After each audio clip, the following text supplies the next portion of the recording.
देखिए एक समूह में 20 संख्याएं हैं जो सभी संख्याएं एक समूह में 20 संख्याएं हैं जो सभी संख्याएं 2 अंकों की हैं। सभी संख्याओं का औसत क्या है? m है। एक संख्या के अंक परस्पर बदल दिए जाए तो औसत में 1.8 की वृद्धि हो जाती है। तो बताओ जिस संख्या के अंक परस्पर बदले गए थे उन संख्या के अंकों का अंतर ज्ञात करो। तो देखिए जब दो अंकों की संख्या के परस्पर बदल कर घटाया जाता है ना, दो अंकों की संख्या के परस्पर बदल कर घटाया जाता है तो अंतर हमेशा 9 से क्या होता है? विभाजित होता है ना। तो 9 से भाग देने पर आने वाला भागफल जो है संख्या के अंकों के अंतर को प्रदर्शित करता है। तो इसमें कहा गया ये संख्या समूह में 20 संख्याएं हैं जो 2 अंकों की हैं और उनका औसत m है ना। इनका औसत क्या है? 20 संख्याओं का औसत m है। एक संख्या के अंक परस्पर बदल दिए जाएँ तो औसत में 1.8 की क्या हो जाती है? वृद्धि हो जाती है। तो बताओ जिस संख्या के अंक परस्पर बदले गए थे उन संख्या के अंकों का अंतर क्या होगा? तो मैंने बताया आपको कि 2 अंकों की संख्या परस्पर बदल कर अगर हम माइनस कर दें, जैसे 52 लिखा है और इसका उल्टा अपोजिट क्या होगा? 25 होगा। अगर हम इसको माइनस करते हैं तो जो आता है और उसको हम जो आता है तो वो जो अगर की संख्या के अंतर को अगर हम अपोजिट मतलब परस्पर बदल कर अगर माइनस करेंगे तो जो संख्या आएगी वो पहली बात तो 9 से विभाजित होगी और 9 से विभाजित होगी तो जो उसका मान आएगा, जो भागफल आएगा, यह हमेशा संख्या के अंकों के अंतर को क्या दिखाएगा? हमेशा संख्या के अंकों को अंतर को दिखाएगा। कहने का मतलब है 5 और 2 का अंतर कितने का? 3 का है। तो ये देखिए 3 आ रहा है। तो जो भागफल आता है ये जो है संख्या के अंकों के अंतर को दिखाता है। तो यहाँ पे देखिए अंतर मतलब है ना, हमको क्या निकालना? तो उन संख्याओं का अंतर निकालना। तो अंतर पर देखिए 1.8 की वृद्धि हो रही, कितने वृद्धि हो रही है? औसत मतलब क्या होता है? एवरेज मतलब किसी एक आदमी के बारे में बात हो रही है। जैसे हम जानते हैं कि सभी को बराबर भागों में बांटना है, एवरेज पैसे बांटे है ना।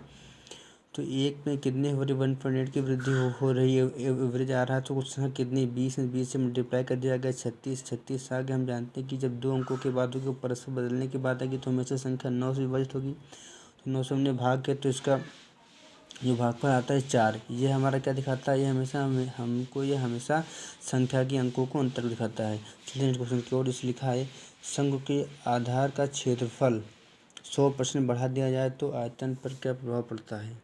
तो शंकु के आधार का क्षेत्रफल देखिए, शंकु के आधार का क्षेत्रफल 100% बढ़ा दिया जाए तो आयतन पर क्या प्रभाव पड़ेगा? देखिए शंकु जो है 3D में आता है। 3D में कौन सा आता है? तो फिर पिरामिड के अंतर्गत आता है ना। तो पिरामिड का फार्मूला क्या होता है? 1/3 एरिया इंटू हाइट होता है। तो V1 से V2 हो गया 1/3 है ना। तो 100% का मतलब क्या होता है? 100% का मतलब होता है 1 होता है। 1 से 1 वृद्धि हुई तो किन 2 हो गया और हाइट कुछ बात ही नहीं की गई है। तो जनरली यहाँ पे क्या आएगा? V1/V2 यहाँ से आएगा 2/1। 1 से 2 का कितने की वृद्धि हुई? 1 की वृद्धि हुई। कहाँ से हुई? 1 से हुई। गुणे 100 कर दिया तो 100% इसका आंसर आ गया। देखिए एक समूह में 11 संख्याएं हैं है ना। इसका कितना? इसका देखिए 100% आ गया। क्या एक समूह में 11 संख्याएं हैं, सम स्थानों पर संख्याओं का समांतर माध्य 10 है और विषम स्थानों पर समांतर माध्य कहो या औसत कहो, बात एक ही है ना। तो इस समूह में कुल टोटल 11 संख्याएं हैं जिनमें सम स्थानों पर संख्याओं का औसत 10 है और विषम पर औसत कितना है या समांतर माध्य कितना है? 9 है। तो सभी संख्याओं का औसत या समांतर माध्य क्या होगा? देखिए कुल कितनी संख्या थी? 11 संख्या थी। कह रहा है कि सम स्थानों पर समांतर माध्य कितना है? सम स्थानों पर बोले तो 2 ये 4 सम स्थानों पर औसत कितना है? 10 है ना। और विषम स्थानों पर कितना है? 9 है। क्योंकि क्वेश्चन कह रहा है कि सम स्थानों पर औसत 10 है तो सम स्थान कितने हैं यहाँ पे? सम स्थान बोल दो, सम संख्याएं कौन सी हैं? तो 2 4 6 8 10। तो 1 2 3 4 5 संख्याएं हैं जिनका औसत 10 10 पे 50 हो गया। और कह रहा है विषम संख्याओं का औसत 9 है। तो विषम कितने हैं? 1 2 3 4 5 6 हैं। इनका औसत कितना? 9। टोटल कितना होगा? 54। टोटल कितना होगा? 104 है ना। टोटल कितना होगा? 104 हो गया। अब हम क्या निकालना है? तो सभी संख्याओं का औसत क्या होगा? तो टोटल 104 आया है। ये कितने का मान आया है? कितने लोगों का मान आया? तो ये 11 लोगों का मान आया है। तो तो संख्या से भाग कर देंगे, 11 से भाग करेंगे तो हमको क्या आ जाएगा, हमको सभी संख्या का औसत मिल जाएगा 9.45। देखिए, एक बल्लेबाज 40 पारियाँ खेलता है जिनका औसत कितना है, 50 रन है ना। एक बल्लेबाज जो है पारी 40 खेलता है जिसका औसत कितना है, 50 रन है। उच्चतम पारी न्यूनतम पारी से 100 रन अधिक हो। उच्चतम पारी न्यूनतम पारी से 100 रन अधिक हो यदि इन दो पारियों को छोड़ दिया जाए। यदि उच्चतम और मतलब कह रहा है कि उच्चतम पारी न्यूनतम पारी से 100 रन अधिक हो, और कह रहा है कि यदि इन दोनों पारियों को उच्चतम और न्यूनतम को छोड़ दिया जाए तो शेष पारियों का औसत जो है 2 कम हो जाता है। मतलब है ना, पहले औसत 50 था तो कितना हो जाता है, 48 हो गया है ना। शेष पारियों का औसत 2 कम हो जाता है। तो उच्चतम और न्यूनतम पारी हमको निकालना है कि उच्चतम और न्यूनतम पारी क्या थी। तो वही लिख दिया, पारी और औसत लिख दिया। पहले पारी औसत बात हो रही इसमें, तो 40 पारी से इनका औसत कितना था, लेकिन क्या कह रहा है कि उच्चतम पारी न्यूनतम पारी से 100 रन अधिक। अब इसका बाद यूज होगा, यदि ये दो पारियों को छोड़ दे तो औसत 2 कम हो जाता है। तो 50 से कितना हो गया, 48 होगा। जो परिवर्तन देखिए यहाँ पे हुआ वही चेंज यहाँ पर भी होगा। यहाँ पे देखिए 2 की कमी हुई तो यहाँ पर 2 की कमी होगी, 40 से 2 कमी हुई तो 38 हो गया। हमको निकालना क्या कि उच्चतम और न्यूनतम पारी ज्ञात करो, है ना। तो वही हम निकालेंगे फार्मूला कि फर्स्ट वाले का यहाँ से यहाँ पे इसके अंतर में, अब यहाँ से यहाँ क्या हो रहा है, 2 का हो रहा है तो 40 2 कर दिया, 80 आ गया। फर्स्ट वाले का यहाँ से करेंगे लास्ट से, और लास्ट वाले का कर देंगे मतलब इसके फर्स्ट वाले से अंतर से, है ना। तो 40 दूना 80 हो गया, प्लस 48 दूना कितना हो गया, 96 हो गया। तो 40 दूना 80 हो गया और 48 दूना कितना हो गया, 96। तो कुल औसत कितना, कुल औसत हमारा 76। अब जो क्वेश्चन कर रहा है कि उच्चतम पारी न्यूनतम पारी से 100 रन ज़्यादा है, तो कहने का मतलब है अंतर अगर देखें तो इसका 100 आएगा, है ना। तो हाईएस्ट लोवेस्ट का अंतर देखिए 100 आएगा, और हमने ये देखिए योग निकाल लिया है। हाईएस्ट पे लोवेस्ट 176 आ गया है। हमको निकालना है कि हाईएस्ट और लोवेस्ट का मान क्या होगा। देखिए हाईएस्ट का मान निकालना, जोड़ के आधा कर दो, और लोवेस्ट का मान निकालना तो घटाव के आधा कर दो। तो हमारा ये आंसर आ जाएगा 138 और 38। एक बल्लेबाज 40 पारी खेलता है जिनका औसत 27 रन है। उच्चतम पारी न्यूनतम पारी से 50 रन अधिक हो तो शेष का औसत 1 कम हो जाता है। तो बताओ उच्चतम और न्यूनतम पारी क्या क्या होगी। देखिए 40 पारी था, है ना, जिनका औसत क्या था, जिनका औसत 27 रन था। उच्चतम पारी न्यूनतम पारी से 50 रन ज़्यादा है, तो बोले तो एच मान सेल का मान 50 दिया है। तो क्या कर रहा है कि यदि मतलब इसमें अंडरस्टूड है, इसमें ये नहीं बात बोली है कि इन दो पारियों को छोड़ दिया जाए, यदि नहीं बोला है, लेकिन आपको पता होना चाहिए कि जब हम दो पारियों को छोड़ेंगे तभी क्या होगा, औसत में कमी होगा। औसत में यहाँ पे क्या हो रहा है, कम हो रहा है। कम कभी तभी होगा जब हम पारियों को छोड़ेंगे, जबकि यहाँ पे क्वेश्चन में नहीं लिखा है, लेकिन हम समझेंगे, ठीक है। तो 1 कम हो गया, 26 हो गया। यहाँ पे 1 कमी हुई तो यहाँ पर 40 से 39 से कमी होगी। तो 40 से फर्स्ट वाले का लास्ट है, और लास्ट वाले का फर्स्ट है जहाँ से अंतर से। तो 40 और यहाँ पे क्या होगा, 40 कम 40, और यहाँ पे हो जाएगा 26, है ना। अरे ऐसे ही आ गया, 40 गुणे 1 और 26, यहाँ पे कितना 39 होगा, हाँ। तो 40 गुणे 1 होगा 26, तो 40 और 26 कितना होगा, 6 4 2 6। अब यहाँ पे देखिए उच्चतम पारी न्यूनतम पारी से 50 से ज़्यादा बोल रहा, तो एच मान से 50 होगा। यहाँ पे ये नहीं कहा है, तो उच्चतम पारी और मतलब यहाँ पे और इसमें नहीं लिखा, लेकिन इसमें यहाँ पे लिखता तो और सही रहता कि उच्चतम पारी और न्यूनतम पारी को छोड़ दिया जाए। जैसा कि ऊपर देखिए क्या बोला था कि उच्चतम और न्यूनतम पारी को छोड़ दिया जाए, है ना। तो यहाँ देखिए 40 से 38 हो गया था। तो उसी तरह यहाँ पर भी मतलब लिखाने लिए मानेंगे तो यहाँ पे क्या होगा, 38 होगा, है ना। तो पारी में भाई 2 की कमी लिखा है, और औसत में है तो क्वेश्चन खुद ही बोल रहा है। औसत में देखिए 1 की कमी हुई है, और पारी में क्या हो रहा है, 2 की कमी हुई है, हमको समझना है, है ना। यहाँ पे बोल दिया था तो हम डायरेक्ट ने 2 की कमी कर दिया था। अब और यहाँ पर औसत में भी 2 कर दिया था, इसलिए नहीं पता चला था। लेकिन यहाँ पे देखिए 1 की कमी हो रही, तो क्या क्या करें, देखिए हम कोई सा भी औसत हम मान लेंगे। औसत हमने इसको ही मान लिया, 26 लिख दिया, प्लस कर दिया, है ना। अब 40 गुणे 1 कर दिया, 40 गुणे 1 कर दिया, 40 गुणे 1 बटे में 2 कर दिया, क्योंकि 2 लोगों में बांटना हमको है। तो यहाँ पर 26 माना था, प्लस किया, है ना, प्लस 1 में वृद्धि हो रही, तो 40 गुणे 1 कर दिया, बटे में 2 लोगों में बांटना है, इसलिए 2 से भाग कर दिया। यहाँ से कितना है, 46 आया, और ये h प्लस एल का मान आएगा, ये h माइनस एल का मान आया। यहाँ से हम h का मान निकाल सकते हैं, एल का मान निकाल सकते हैं ना, जोड़ के आधा। देखिए 15 व्यक्ति होटल जाते हैं जिनमें से 14 व्यक्तियों ने 320 रुपये प्रति व्यक्ति खर्च किया।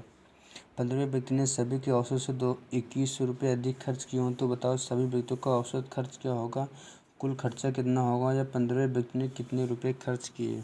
देखिए 15 व्यक्ति होटल जाते हैं, है ना, जिनमें से 14 व्यक्तियों ने 320 रुपये प्रति व्यक्ति खर्च किया, और 15वें व्यक्ति ने मतलब सभी के औसत से, मतलब सभी के हिस्से जो 320 रुपये आ ही रहा था, है ना, ये 320 रुपये तो दिया ही, प्लस क्या कह रहा है, सभी 15 व्यक्ति ने 14 व्यक्ति ने 320 रुपये दिया, लेकिन जो 15वां व्यक्ति था वो सभी के औसत से 2100 रुपये और खर्च किया, मतलब 300 रुपये तो दे ही रहा था, प्लस 2100 रुपये सभी के औसत से 2100 रुपये अधिक खर्च किया। ये 2100 रुपये अधिक किसके दिए, ये जो सभी जिनके हिसाब से सभी का दिया है, तो ये कुल 14 लोगों का दिया है, मतलब बस मेन बात यही है ना। वो अगर क्या कर रहा है, 15 व्यक्ति ने सभी के औसत से 2100 रुपये अधिक खर्च किए हो तो बताओ सभी व्यक्तियों का औसत खर्च क्या होगा। तो अगर औसत खर्च निकालना तो कैसे निकालेंगे, देखिए 320 रुपये दे ही रहा था, लेकिन जो 2100 रुपये उसने और दिए, ये जो है 14 व्यक्तियों के दिए, अपना तो दे ही रहा था, अपना तो हिस्सा तो 320 ने दिया ही, इन जो 2100 दिया ये 14 लोगों को दिया, जहाँ से हर के लिए कितना आएगा, 470 आएगा। अगर पूछता कि कुल खर्चा कितना होगा तो 470 रुपये एवरेज आया है। एवरेज का मतलब होता है प्रत्येक व्यक्ति का रुपया, और कुल कितने हैं 15, तो गुणा कर देते कितना कुल खर्चा आ गया, तो 470 आया था एवरेज, गुणे 15 कर दिए तो कितना आया 70-50 हमारा कुल खर्चा आ गया। अगर ये निकालें कि जो 15वां व्यक्ति था वो कितने रुपए खर्च किए, तो ये बताओ कितने रुपए खर्च किए। ये देखिए एवरेज देखिए 470 आया है ना, सभी का एवरेज जो है 470 निकाला, और 2100 रुपये अधिक खर्च किए, तो 2100 में 470 जोड़ देंगे तो हमारा कितना आ जाएगा 2570। यही मतलब 15 व्यक्ति ने ज़्यादा रुपये खर्च किया था, इतना ही खर्च किया था। 11 व्यक्ति एक होटल जाते हैं, उनमें से 11 व्यक्ति देखिए एक होटल जाते हैं जिनमें से 9 व्यक्तियों ने 410 रुपये प्रति व्यक्ति खर्च किया, मतलब 9 व्यक्ति ने 410 रुपये प्रति खर्च किया, और शेष 2 व्यक्तियों ने सभी के औसत से 180 रुपये अधिक खर्च किया, मतलब 9 व्यक्तियों ने तो 410 रुपये दिया, ये टोटल 11 थे, उसमें से 2 लोगों ने 410 रुपये तो दिया ही, और 180 रुपये सभी के औसत से 180 रुपये ज़्यादा खर्च किया। तो बताओ सभी का औसत खर्च कितना होगा और कुल खर्च कितना होगा। तो फिर वही बात हमको क्या निकालना है कि सभी का औसत खर्च कितना होगा, तो वही एवरेज निकाल लेंगे। देखिए 410 रुपये था। अब उसके बाद क्या हुआ कि जो 180 रुपये इसने जो खर्च किए, देखिए इसमें जो है 2100 रुपये जो खर्च किया था वो शेष 14 लोगों का खर्च किया था, है ना, शेष 14 लोगों का खर्च किया था, और एक व्यक्ति का था। मेन बात इसमें यहाँ पे गुणे एक करना चाहिए था, क्योंकि 14 लोग तो रुपये दे ही देते, केवल एक व्यक्ति के वजह से इसने जो है 2100 रुपये ज़्यादा खर्च किया, तो यहाँ पे गुणे एक कर देंगे तो मतलब फ़र्क नहीं पड़ेगा, है ना। लेकिन यहाँ पे जो इसने जो है क्या किया है, सभी के औसत से 180 रुपये अधिक खर्च, जो 180 रुपये अधिक खर्च किए हैं, ये 2 लोगों के व्यक्ति की वजह से इसने जो है 2 व्यक्तियों ने 180 ज़्यादा खर्च किया है, तो 410 रुपये दिया ही रहा था, प्लस 180 तो मतलब 410 पे तो सबका एवरेज आ ही रहा था। लेकिन जो क्या हुआ ना कि जो 180 रुपये खर्च किया है ये दो लोगों का किया, इसलिए 2 से मल्टीप्लाई किया है। यहाँ पे 1 लोगों का खर्च किया था, यहाँ पे मल्टीप्लाई करते तो कोई फ़र्क नहीं पड़ता, है ना। और 2 से इसलिए मल्टीप्लाई कर दिया क्योंकि जो है 2 लोगों का खर्च किया है, तो जो 410 दे रहा था, फिर जो 180 रुपये दिया है, जो उन्होंने 2 लोगों का हिस्सा दिया है ना, तो गुणे 2 से इसलिए मल्टीप्लाई कर कितने लोग देंगे बटे में, ये जो है कुल कितने लोगों का बात हो रही है यहाँ पे, तो कुल यहाँ पे बात हो रही है 9 लोगों की बात हो रही है ना। जो पैसा जो कितना दिया, जो 100 सभी क्या कर लिखा है कि सभी की औसत से 180 रुपये, तो 9 लोगों की बात हो रही है यहाँ पे, देखिए 9 लोगों की बात हो रही है ना।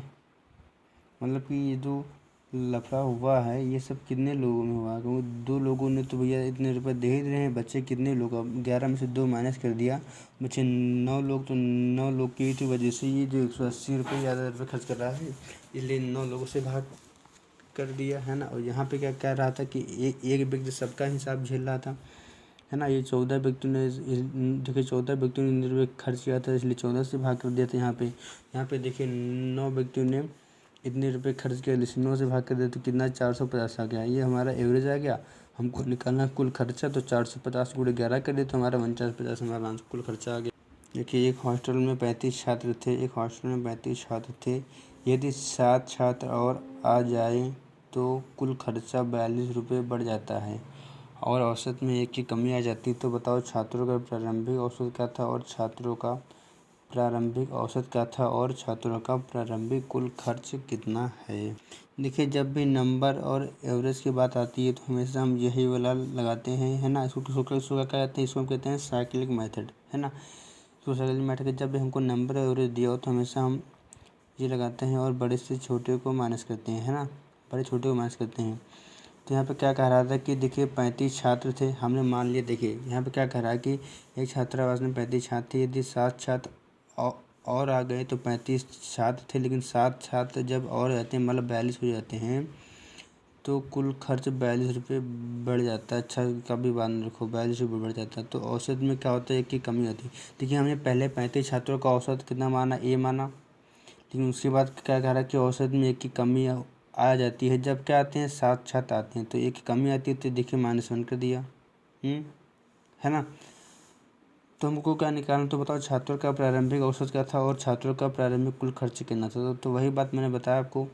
अब उसके बाद क्या करेंगे, यहाँ से हम देखेंगे, देखिए कि क्या हो रहा है कि अब हमको यहाँ पे अंतर देखना है, गैप देखना है। तो गैप देखने का कैसे देखेंगे, बड़े से छोटे को माइनस कर देंगे तो a - a + 1 होगा, a - a, है ना, a - a + 1 हो जाएगा।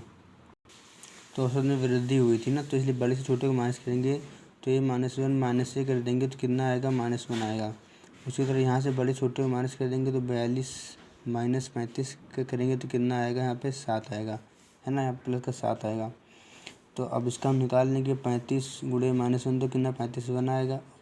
फर्स्ट का भाई लास्ट से, फर्स्ट का भाई मतलब इसके अंतर का लास्ट से, और लास्ट वाले का फर्स्ट से उसके अंतर से, है ना। और इक्वल में देखिए हमने क्या बताया था, और बराबर 42 लिख देंगे क्योंकि कुल खर्चा कितना बढ़ रहा था, कुल खर्चा 42 रुपये बढ़ रहा था ना, तो इसलिए हमने बराबर 42 लिख दिया। तो हमको क्या निकालना, तो छात्रों का प्रारंभिक औसत क्या था, तो हमने ए बराबर यहाँ से मान कितना आ जाएगा, 12 आ जाएगा।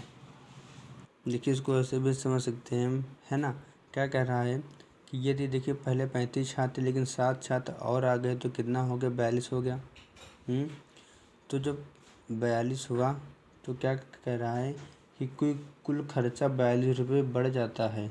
कुल खर्चा कितना होता है, जब 35 छात्र थे तो 42 छात्र हुए तो कितना हो रहा है कि 42 रुपये, मतलब मान लो 42 रुपये था, है ना, 42 रुपये बढ़ जाता है, 42 रुपये बढ़ जाता है।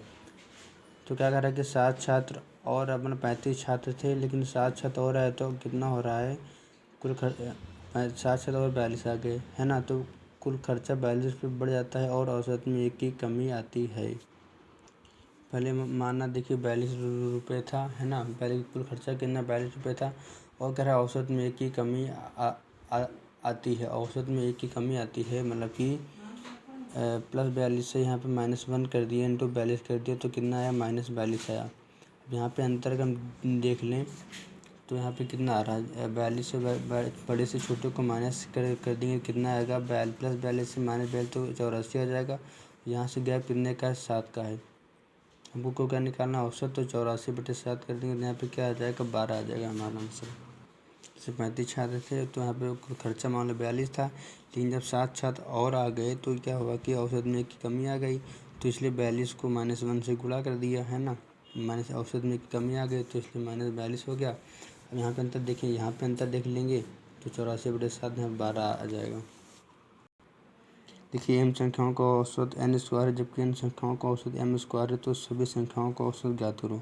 देखिए m संख्याओं का औसत n² है और n संख्याओं का औसत m² है, तो इनका अगर हम क्या पूछें, योग पूछें, तो योग पूछें तो कितना होगा, mn², और इसका योग पूछें तो m² n होगा, है ना। तुमको क्या निकालना है, सभी संख्याओं का औसत ज्ञात करो। तो यहाँ से अगर हम देखिए m का अब क्या कह रहा है, तो सभी संख्याओं का औसत क्या होगा, तो जोड़ लेंगे अगर हम, तो mn² प्लस क्या होगा, m² n होगा, तो यहाँ से हम क्या करेंगे, कॉमन लेंगे एम तो क्या आएगा, एन प्लस एम बचेगा, और इधर जोड़ेंगे तो एम प्लस वन होगा, तो एम प्लस वन से एम प्लस वन कैंसिल हो जाएगा। तो मान कितना फाइनली आ जाएगा, तो यहाँ पे मान आएगा कितना, एम एन इसका हो जाएगा आंसर। देखिए इसी तरह जैसे मैंने बताया आपको कि एम संख्याओं का औसत एन स्क्वायर है और एन संख्याओं का औसत एम स्क्वायर, तो सभी संख्याओं का औसत जब निकालो तो इसका बहुत शॉर्ट ट्रिक है, हमेशा आप पहली संख्या को ही आपस में मल्टीप्लाई कर दो, एम इंटू एन ही हमारा आंसर होगा। जैसे 11 संख्याओं का औसत 81 है और 9 संख्याओं का औसत 21 है, तो ये देखिए वही फॉर्मेट बन रहा है कि एम संख्याओं का औसत एन स्क्वायर है, मतलब इसका इस स्क्वायर है ना, इसको एन स्क्वायर है, और एन संख्याओं का औसत एम स्क्वायर है। जी देखो 9 का स्क्वायर हो रहा है 11 की 21 बनना है, तो हमेशा एम इंटू एन इसका आंसर होता है। तो 11 9 तो क्या निकालना है, सभी संख्याओं का औसत, तो एम इंटू एन आंसर, तो 11 9 99 डायरेक्ट से क्या हो जाएगा, आंसर हो जाएगा।